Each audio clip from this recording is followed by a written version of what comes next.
our error above 4,500 9 for Foxtrot. Yes, sir, we have Adams on site. Sky, 9 for Foxtrot, enter left base, runway 18, contact the tower, 118.7, good day. Alright, enter left base, runway 18, tower 18.7. Have a good day, 9 for Foxtrot. Adams Tower, good morning. Skog 519 for Foxtrot on a 12-mile left base, runway 18. 194 Foxtrot, Adams Tower, runway 18, clear to land. Alright, clear to land, runway 18, 9 for Foxtrot. Little Rock approach AC 4124 is 15 for 10, Sierra. Oh, 15 AC 4124, Little Rock approach, expect runway 4 left, descent at pilot's discretion, maintain 6,000.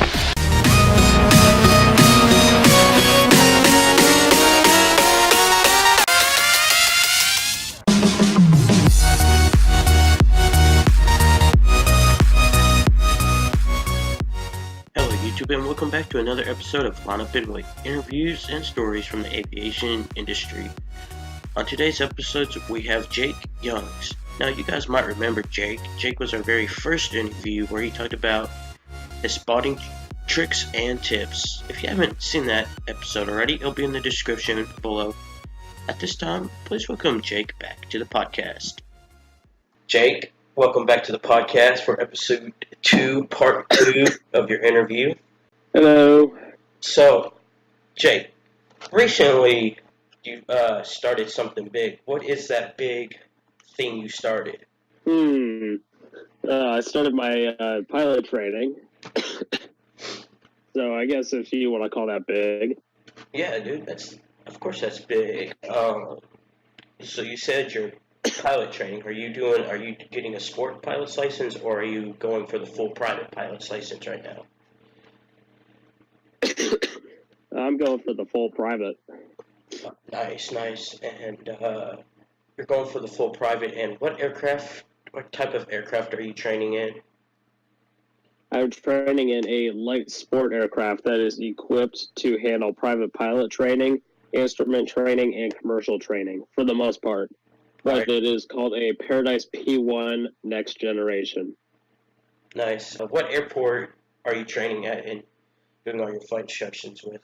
Glendale. I'm flying with a company called Fly Eagle Sport. Nice. For the people that are in that area, and wanting to get a pilot's license, would you recommend them? 10 out of 5. 10 out of 5. Alright, so I guess for the viewers out there, Jake recommends it. The CFI there is phenomenal. The guy that owns the company is phenomenal. Everybody's great. And who's your CFI? Very nice. So, how many hours do you have? You know, what have you accomplished? What have you gone through? What are you looking forward to in your training, etc.? So far, I've got about 2.5 hours, just shy. So far, I've done basic flight maneuvers. I've done slow flight. Tomorrow, I'm going up for stalls and pattern work. I'm hoping eventually to fly executive jets for ExoJet. I'm going to work my way up through their air shuttle system, and then I'm going to finish off with them. Probably going to FedEx at some point. I want to go fly me a 7.5 and a 7.6. Who knows? Maybe get up to the bad boy 777. But so far, I'm just playing it by ear, and it's been working out for me. So, by basic flight maneuvers, do you mean like learning how to control the airplane, turns, descents, climbs, how to use the horizon to maintain level flight, etc.? No, I'm talking learning how to chop the throttle and dive the nose to avoid busting the Bravo, buddy. Yeah, you don't want that. Please don't bust the Bravo. That would be bad. That'd be on your flight instructor.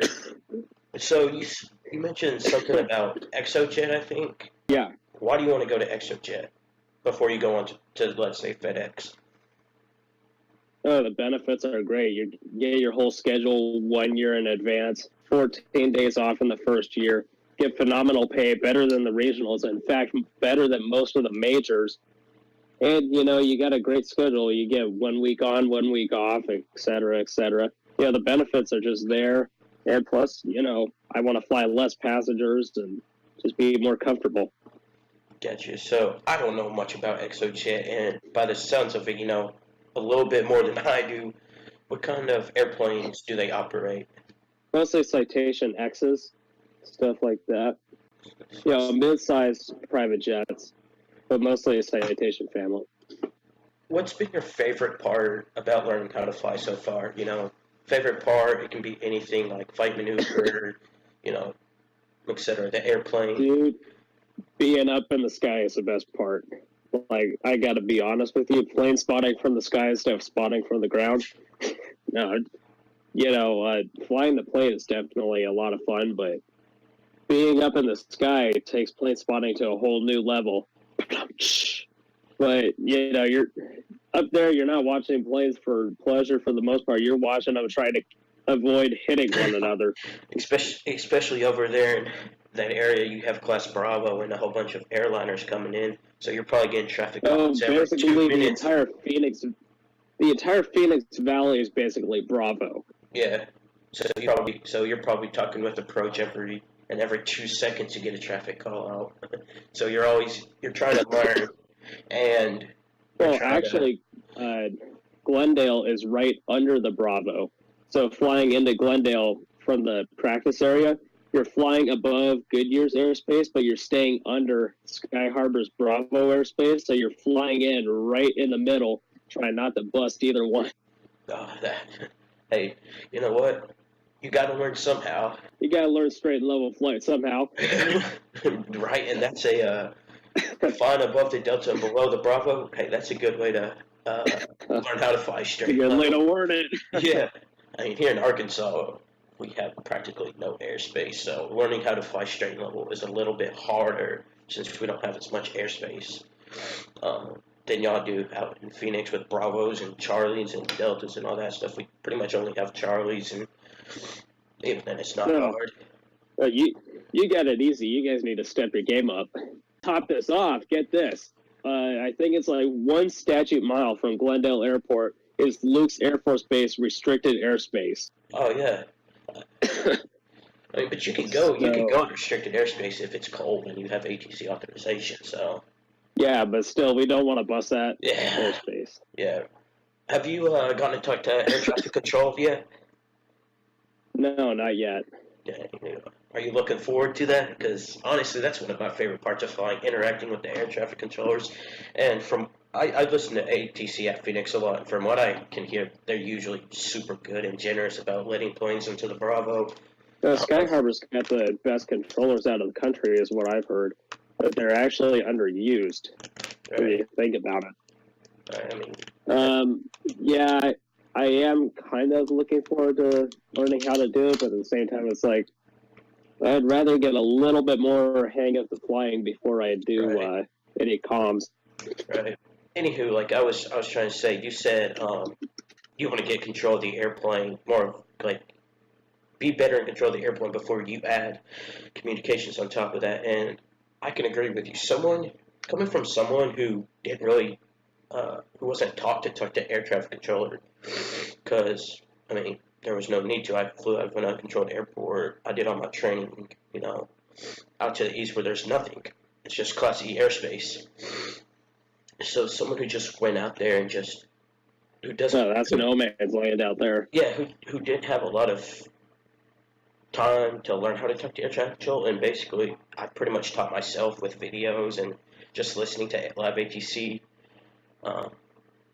I think it's very important for pilots like you or student pilots to really grasp the understanding of flying an airplane before they add communications on it, because communications on top of flying an airplane as a student pilot can be a lot. But, that's why you ease things into it. Yeah. I would definitely say, though, learn to fly first, and then while you're on the ground, you can pull up live ATC and practice on that. Right. You don't really have to worry about making mistakes. Right. Aviate, navigate, communicate. Fly the airplane, figure out where you are, and then always talk to ATC. And I feel like I use that a lot, and I feel like it's especially it's important for us guys that have some experience. But I feel like it's more important for student pilots like you and for student pilots, training at my local flight school. Aviate, navigate, communicate. Because honestly, flying the airplane and figuring out where you are should always be priority. Right, that's the most important part. Right. Like you said, aviate, navigate, then communicate. I mean, Just do what you gotta do, and then fly the plane, then talk. I really don't know what else to add in this. This is going to be a little short interview. Do you have anything else you want to say about your flight training going on? Yeah, I think I pretty much covered that. Alright, well, Jake, thank you for joining us once again on Line Up and Wait. We'll discuss in a tailwind, sir. All right, same to you.